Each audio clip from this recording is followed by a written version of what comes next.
Hi everyone. I'm going to read chapter 3 and Junie B. Jones has a peep in her pocket. Chapter 3, Pictures. The next morning, Mother called me for breakfast. Good morning, said Mother. Good morning, said Daddy. Good morning, I said. Roosters can peck your head to a nub. Daddy put down his coffee cup. Excuse me? I pointed to my head. A nub, I explained. A nub, a teensy little knob head. Roosters can peck your head into one. Mother looked strange at me. What in the world is this about? I did a big breath at her. Because how can I even be clear on the subject? A nub, a roundish, ballish head knob. And do not tell me that roosters do not peck you on account of we had pet day at my school. And Meanie Jim brought a rooster to room 9, and that boy is a rooster expert. I looked at her. Plus, also, you said Uncle Billy's rooster was mean too. Right, Mother? Remember that? Mother looked frustrated at me. Then she put her head on the table, and she didn't come up for a real long time. Finally, she peeked her eyes at Daddy. Now what? She said, kind of quiet. Maybe it'll blow over, said Daddy. I shook my head. No, it will not blow over, I told them, because roosters do not even listen to reason. And so there's nothing we can do about this pecking situation. Daddy rubbed his eyes. Could we please just change the subject, he said. Yeah, only not talking about a nub will not make it go away, I said. And so that's enough, said Daddy, very growly. I quick stopped talking then. But even after we changed the subject, nubs kept staying on my mind. That day at school, Mrs. told us to draw a picture about our trip to the farm. She said to make it a colorful picture of what we wanted to see there. I drawed and drawed and drawed. Also I colored and colored and colored. When all of us got done with our pictures, we sat in our chairs in a big circle and we told each other about what we drew. My bestest friend named Lucille went first. She drew a picture of a pink flamingo. Flamingos are my favorite animals, she said. That's because pink is my favorite color and flamingos are pink, and I have a pink dress that will match them perfectly, so that is the dress I will be wearing to the field trip.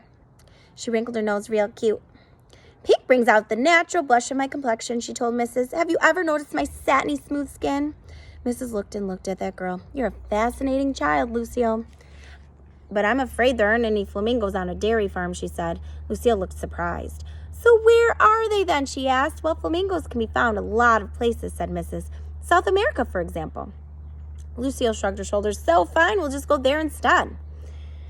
Mrs. said for Lucille to please sit down.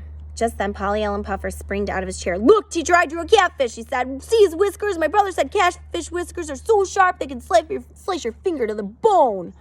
Mrs. made a sick face.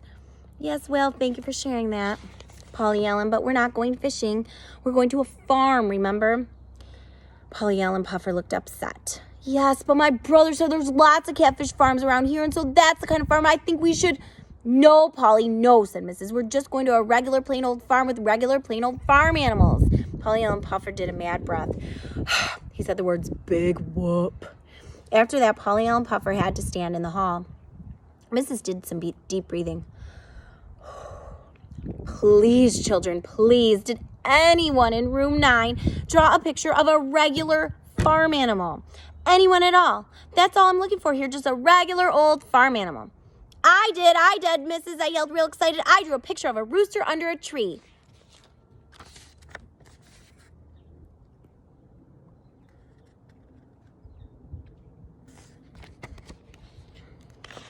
Oh, Junie B., thank you. That's perfect, she said. I held it up so she could see it. See it, Mrs. See how pretty it is? Mrs. looked at my picture. Oh, yes, that's a very nice tree, Junie B., she said. But why is it lying on its side?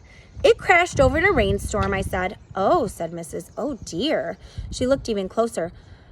But I'm afraid I don't see the rooster, honey. I pointed. There, I said.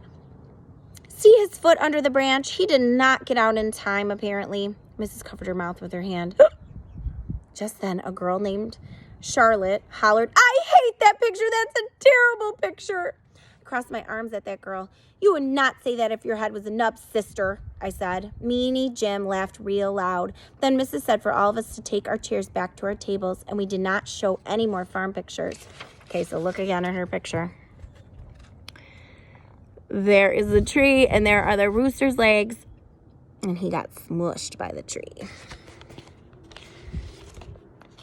And chapter 4 is called Cockle-Doodly-Doo.